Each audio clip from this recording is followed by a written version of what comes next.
And I really do hope your father watches it. No, I don't. Why are you doing this to me? And forgives you. Oh, no, I could never. It's been so long now. Like, I could never. Tell us about a moment where you wish you would have said something and you didn't. There's nothing better than this. Say what you mean. Say what you mean. Say what you mean. Say what you mean. Say what you mean. Hey, what's up? It's your girl, Aida Rodriguez, and welcome to Say What You Mean, where we talk about the importance of words and lack thereof. Here, people will come and share their stories about the moments in life where they wish they would have said something. You know what I'm talking about. And then we'll visit with some instances where people should have just kept that to themselves. I will start first, and I'll share a story about a friend of mine when I first moved to Los Angeles who insisted that she should be a dancer, a stripper. And she kept talking about it. We would go out, we would party. The only thing, there was a hiccup. She had no rhythm and she couldn't dance. And I, for the life of me, thought that she probably should not go dance in public because it wouldn't go well for her. People would probably ask her for money. And one of my friends told me, because she said she insisted, she was like, I am going to go dance at the black clubs. Those are the clubs that are lit. And my friend was like, yo, if your girl goes and dances at the black strip club, she's going to get her beat. And I never told her. And she went and did an amateur night. And she never talked about it again. So I'm assuming that it probably didn't go well. I should have said something. With that, I am going to introduce my guest who is laughing. Although her job is to make people laugh. We laugh here. She is a comedian. She's an actress and a writer. She's an author. And she has a special call to catch a d***, which I need to watch and study. And I just remember when I was on my book tour seeing her book, because our books are both pink, and they were both, they would put them in the same section.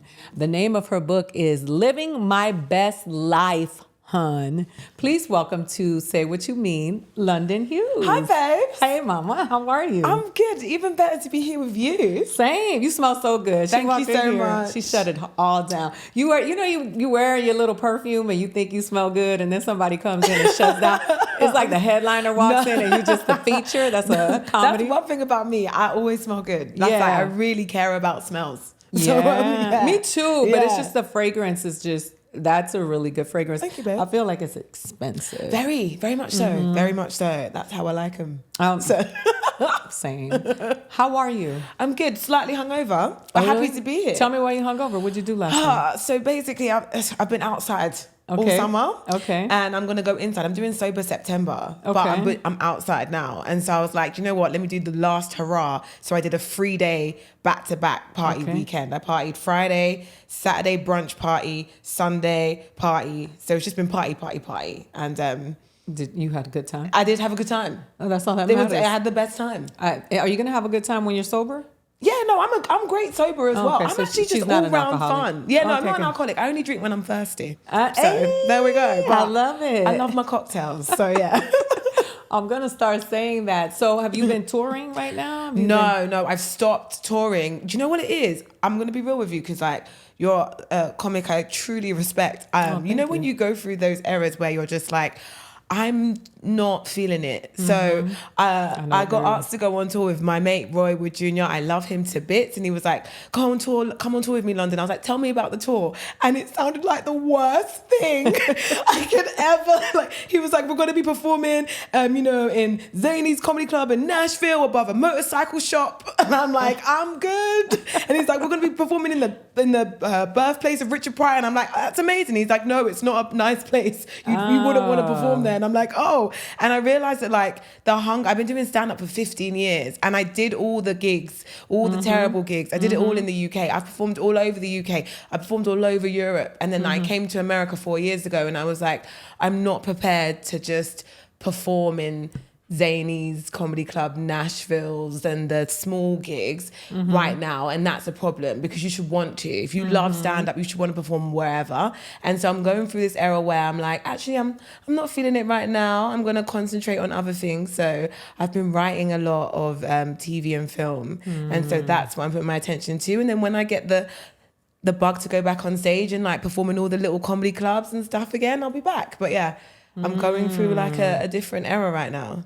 I respect that. You speaking to my soul because I feel the same way. Yeah. And, you know, I think since it's say what you mean and we should be saying what we mean, I think it makes it a little harder for women of color, you know, that we have to go out there. You went in Europe and you did all the stuff that you needed to do. And then you got to come here and go do comedy at the Chuckle Hut above a chicken shack. Yeah. Like it doesn't I don't need to. And because I have sense. a Netflix special as well, I'm kind of blessed in that department because I can be like, well, here's my worth here. But I didn't realize how hard LA was for stand-ups because even things like I have comic friends that would like go to the Comedy Store to hang out and they're not performing. And I'm like, why are you here if you're not performing? And they're like, that's what you do. You got to go to I was like, so you just go there for what? To sit down and do what? You're not performing. And I kept bumping into these comics that were just at these clubs that they weren't performing at. And I'm like, have you even performed here? And they're like, no, I never performed at the Comedy Store, but I just go, I got to show my face. And I'm like, seriously? Like in England, we don't do that. And so I realized like everyone's so hungry here. And like the people at the Comedy Store that are security, they're actually aspiring comedians. I didn't know about that. Or the waitress is aspiring comedian at the Laugh Factory. And I'm just like, people were on the wait list for 4 years to perform at Chocolate Sundays. I'm like, seriously? This is insane. Like I've never experienced the hustle here. And you have to really want to do it because it's hard. Yeah. It's hard work. And I've paid my dues in another country and I get that I have to pay my dues here to some extent, but I don't need to because I'm fortunate to have had a long career and worked very hard. So yeah, when days I'm feeling it and I want to go up at all these clubs, fine. But right now I'm in my, I don't have to, soft life. She can afford expensive perfume. So yeah. She ain't got to do and all I'm not knocking any of the comedians No, out I on the feel grind. that. It's just, I didn't realize the grind. The grind in LA is serious. Feel it. Yeah. A couple of weeks ago, I was at the City Winery in New York, and Roy was doing the smaller room upstairs. Yeah. Because he's working on some new stuff. Real funny stuff. Love it. But It's hilarious. He's a comedian. He's he real. Loves, yeah, He told me he wanted me to go to all the racist places in America to perform. He does his set on the racist people as well. And I was like, why? And he's like, because if the racists like it, then you know it's good. And I'm like, right.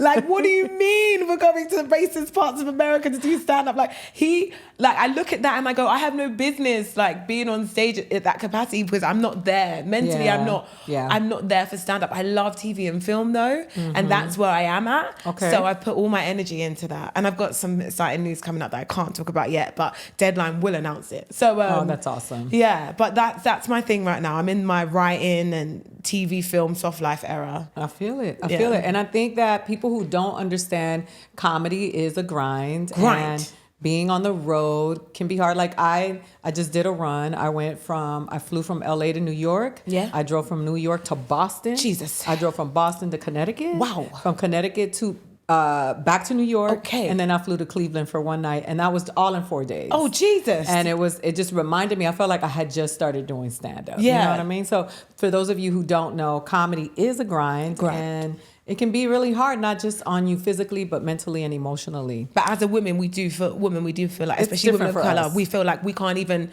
stop. We have to be on that grind. No. We can't. We got to shit on ourselves and each other to be successful. Look at that. And say, women ain't and then they get drunk and they act stupid. And then we blow up and then, and then we become superstars. And Yes. I refuse to do that. No, me too. So look at that. So yeah. So now I want to get into you. I want to ask you the question, the hot seat question. Woof. Tell me a moment where, I mean, you seem to be someone who speaks your mind. I definitely right? am. Those are the best stories for me because there are people who live in passive aggressive land, and those people, you know, when they finally say something, it's like, what? Exactly. But when you hear someone who tends to speak their mind and then you hear them say, I should have said this, people listen. Because they're like, dang, she really says what she thinks. Well, this is the thing. When you hold things in for so long, what you end up saying is out of proportion because you've held it in, you've blown it up, and now it's bigger than what it is. It's actually healthier to be more like us, where we have a problem, we have something, and we say it, because that way it's not that deep. I say it, it's out there in the open, take it how you want it. Yeah. You know, and I've got in trouble for speaking my mind in the past. Like morally, my morals are too high to keep my mouth shut, and I have said some stuff and I've gotten in trouble, but I don't regret it because it was the right thing to do. So it's actually harder for me to think of a time where I kept my mouth shut. I'm sure. Same. Right, because I'm saying something, but I found it. So basically, before I started stand-up, my last job, I've been doing comedy for 15 years. I've never had a job. I was at university when I started stand-up. I was 19. And while I was at uni, I was a waitress at TGI Fridays. And I hated it. TGI Fridays, shout out to TGI Fridays, but it was just not the life. I knew I was meant to do more with my life. And even though I was at university getting a degree, I still felt like I should be on TV, I should be in film, I should be this star, I want to live in America. And I remember being in England at my little waitressing job thinking, one day I'm going to move to America. I don't need to care about this. And I guess I was right. But at the time, I would always try and get out of work in any capacity. I was always like calling in sick and turning up late because I didn't want to be there. And I have asthma. And so I used to fake asthma attacks. And I'm a really good actress. Okay. And I would if it was like a slow day or a long day, I would have an asthma attack and they would let me go home. And my boss realized I kept doing this. So they were like, clearly you have problems breathing. So we're going to make sure you have an asthma inhaler at work at all times. So I couldn't fake an attack and go home. So see, this story is crazy because my family still don't know, so they could never watch this ever. I'm really sorry, Dad, if you ever stumble across this at some point in your life. He's gonna kill me. So basically, while I was at TGI Fridays, imagine I'm 18, 19 years old.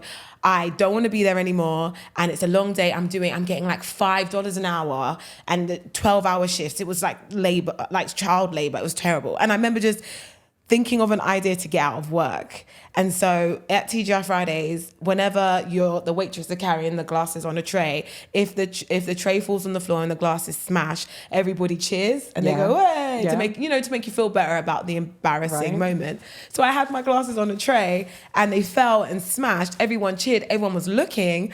And I thought, now is the perfect time to fake an injury so I can get out of work. So what I did was I pretended that the glass smashed in my eye. So I literally I dropped it, went to pick it up, the glass that smashed in my eye, and I was like, ow, oh my God, oh fuck, ow, I'm sorry, ow. And I proper really went for it. And everyone was around me like, you okay? And I was like, I think there's glass in my eye.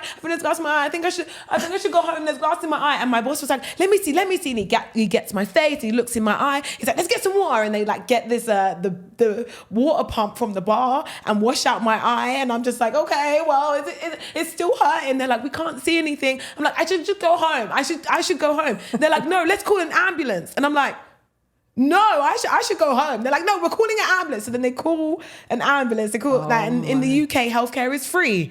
Ambulances are free. They don't cost $1,000. Okay, so, I just tensed up because I was like, oh my God. Healthcare is free. So our ambulance number is 999. So she called 999. The ambulance came. They came and they got me and put me in this ambulance. And I was just like, oh my God. And then they were like, we should call your family. So it was 11 o'clock at night and they called my dad, and where I worked in TGI Fridays was near my university. My dad lived maybe an hour away. And so he, in the middle of the night, got in his car, drove as quick as he could to the TGI Fridays. Just as they were putting me in the ambulance, my dad was like, no, I'm coming with you. And I'm like, oh no, what am I doing? So now I'm in the ambulance with my dad and he's worried. He looks so worried because I'm and then that glass flew in her eye. We can't find the glass. We don't know if it might have been stuck behind her cornea. And so I'm like, so then we go to the ambulance and the ambulance takes forever to get us to the hospital. We get to the hospital an hour later.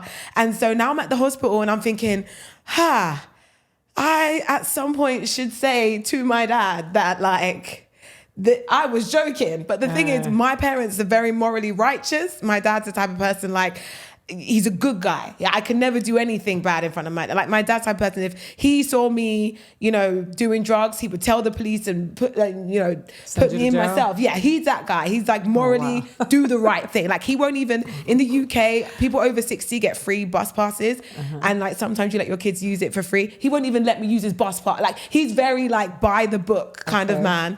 So I couldn't tell him that I had faked all of this to get out of work. He's had to come. He's worried about me. So I just kept going. So anyway, we got to the hospital. The hospital didn't have the equipment to look at my eye. So they made me wait for 2 hours and then send me in another ambulance to another hospital. By now, my shift is over. I could have been in bed, but I'm still with my dad at another hospital. I then wait another hour to get my eye checked. And the doctor was like, it's a miracle. We've checked your eye and there's nothing in there. Like you've had a lucky escape. Like there was no scratches. You're perfectly fine. And my dad's like, thank God. Oh, thank you. Oh, and he's just so emotional and so happy. And I'm just like feeling so bad because I've lied about the whole thing. And and then I got home at like 7 a.m. Oh my, you just traded a shift for 2 shifts. Literally. Yeah. And I should have just said something. So I should have said, yo, like I'm acting before they called the ambulance, but I didn't. I went with it, and I've never been able to admit that to my family. They still don't know that I faked it, and sometimes it comes up in conversation, and I'm like, oh yeah, the time when I nearly lost an eye, when I didn't. So that's my story. Well, you told it here.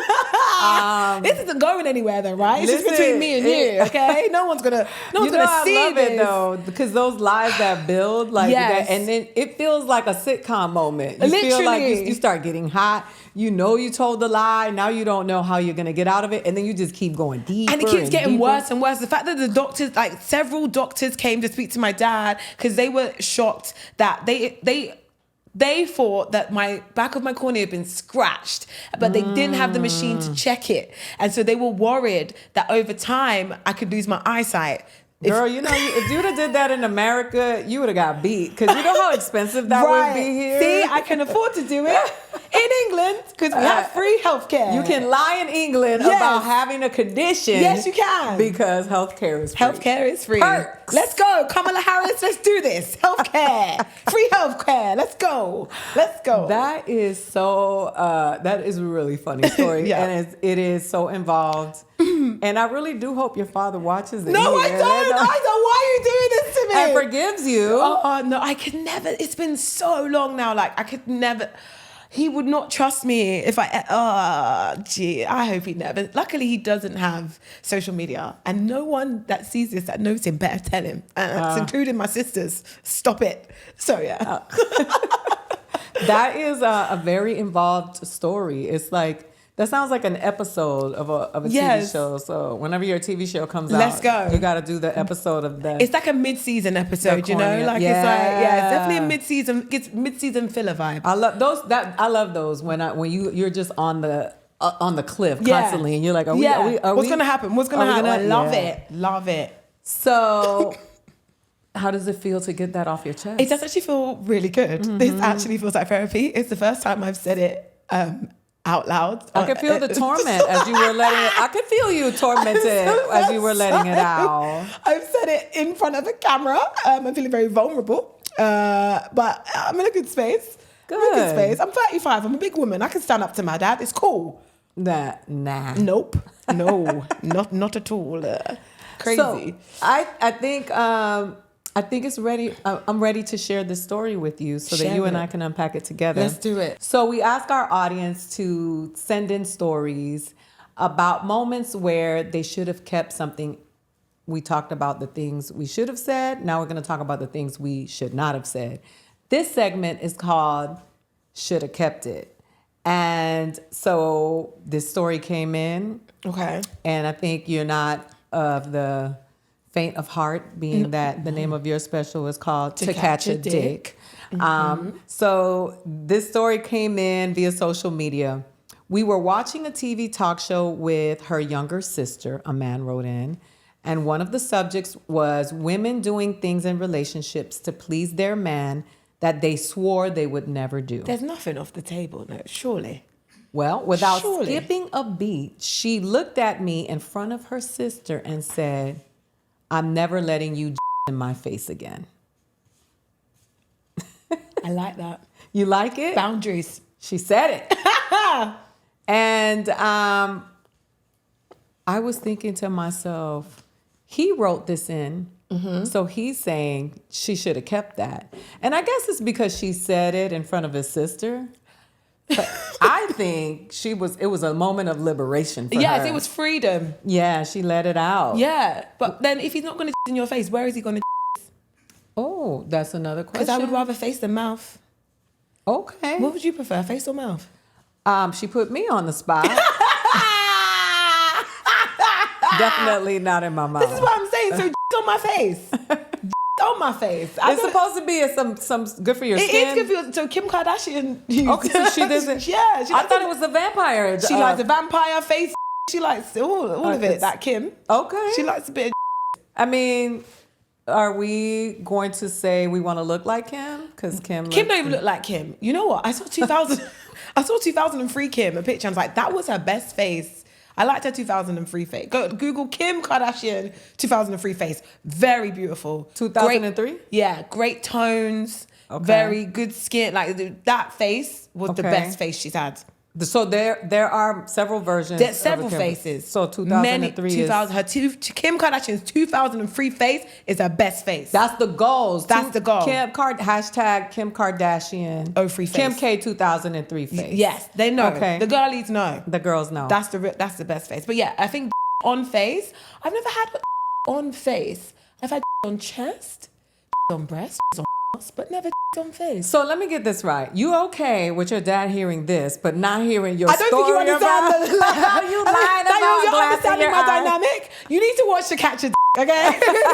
Honestly, like my family, my dad has never watched my special because he said there's some things a father need not know about his daughter.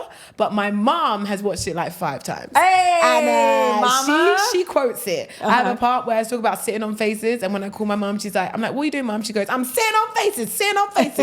My mom is 72. So yes, I'm happy with talking about. I'm too scared to admit that I lied about my eyes. My eye getting. That's so funny. Make sure you catch out To Catch a Dick. Woo. And make sure you tell us what you think about it in our comment section. But yes, I don't think he would. I don't think she was wrong. I don't think she should have kept that. I think she. I'm glad. Maybe. Well, I mean, he felt uncomfortable. But men do that though, don't they? They feel uncomfortable in front of his sister. Yeah. But it doesn't feel uncomfortable just shooting it all up onto. But you are comfortable on my face. Yeah. So you should be comfortable when I tell your sister you on your face. Exactly. I don't know why it sounded like the sound of no more monkeys on the bed, like no more on the face. Yes. Literally. On her chest. Like be demure. Be mindful. On the chest. Be a human being. All right, so now we're gonna do a lightning round. I want to know a little bit more about you. Okay. And I'm gonna ask you a question, and so smash or pass. Okay, wait. Is it smashing as in having sex? No, because that's what I. This is would you do it or not? Okay. Okay. Smash or do pass. it or not. Smash or pass. Okay. Physical books. Smash. Okay. Smash means I'll do it. Yes. Smash. Would you rather big city or suburbs? Oh, big city. Smashing a big city. Hey. What would be your favorite last meal?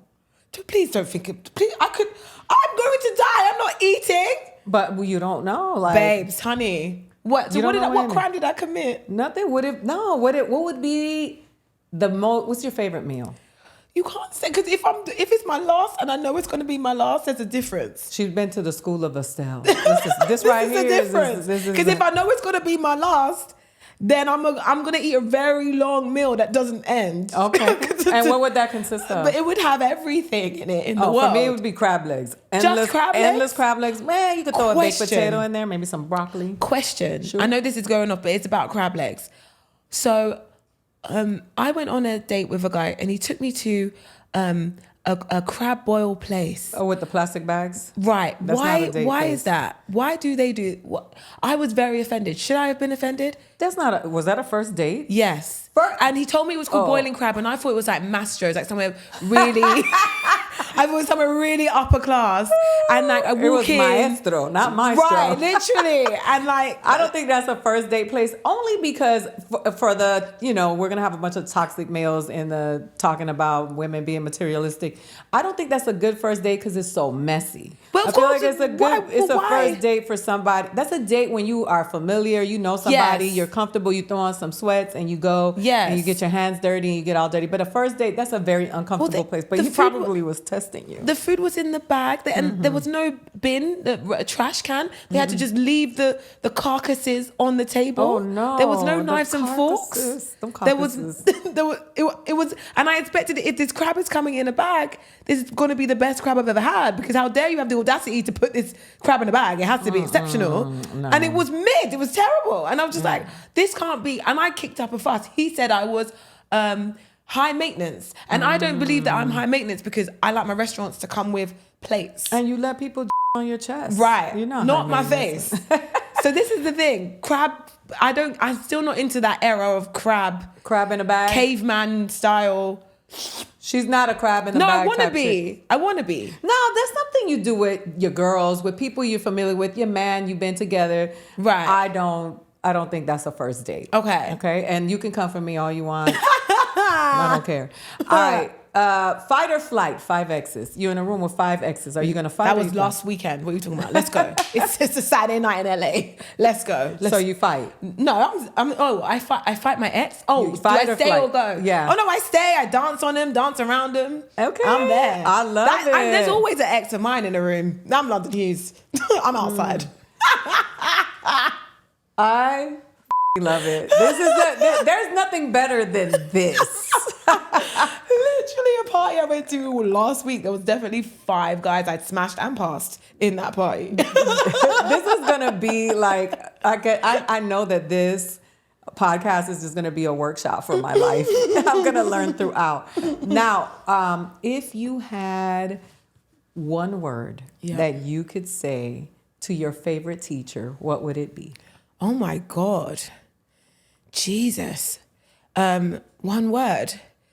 It's hard. I'd probably say, okay, let's just put it together. Say thank you. Oh yeah. Yeah, it has to be thank you. Everybody lights up when I ask them that question. Yeah. Everybody absolutely loves to talk about or reflect upon their favorite teacher. Yeah. Yeah, I get it. It's so important. I love So- teachers. I want to know what's going on with you. Let everybody know where they can find you, what's next. They can catch me You won't be outside. seeing her on the road, but No. you better go to a party where her exes hang out to see her. Exactly. No, I'm like, no, you won't catch me outside. I mean, I'm back outside in October. We're doing outside October for Halloween, but I'm doing sober September, so I'm inside for a bit. So you will see me. You can watch my Netflix special. You can listen to my podcast, London Actually. It's old. It's on Spotify, but it's really good. It's about dating. Okay. You can read my book, Living My Best Life On. It's in Barnes & Noble and on Amazon, etc. You can follow me on Instagram. And I've got some announcements coming up. I can't talk about it yet, but I'm very excited about my future. It's looking bright, so I'm very happy. That's beautiful. Give them your handle. It's the London Hughes on Instagram and Twitter. Yay! Thank you so much for Thanks for doing having this me. show. I'm so glad. This is the best way to kick off this day for me. This is on Monday. I'm glad. You just set the bar so high. Let's I go. can't wait to ask a man about where he wants the to be. You need to let's just find out, because I want to know. Men, where do you want to on us? The women want to know. I freaking love it. Thank you so much for joining us here on Say What You Mean. I've been Aida Rodriguez. She's been London Hughes. And I want to say thank you for being here. Thank you for joining us on another episode of Say What You Mean. Catch up with us on socials. We are at SWYM Pod on TikTok, Instagram, and X. If you are watching this, click the subscribe button. We want to hear from you in the comments section. Tell us your stories about those moments where you wish you would have said something or you should have kept that. If you are listening, download the episode, become a member, do whatever you need to do, and tell a friend, because we want to continue to grow this village. We are so excited to be a part of yours, and we are excited for you to be a part of ours. My name is Aida Rodriguez. This is Say What You Mean. We are out.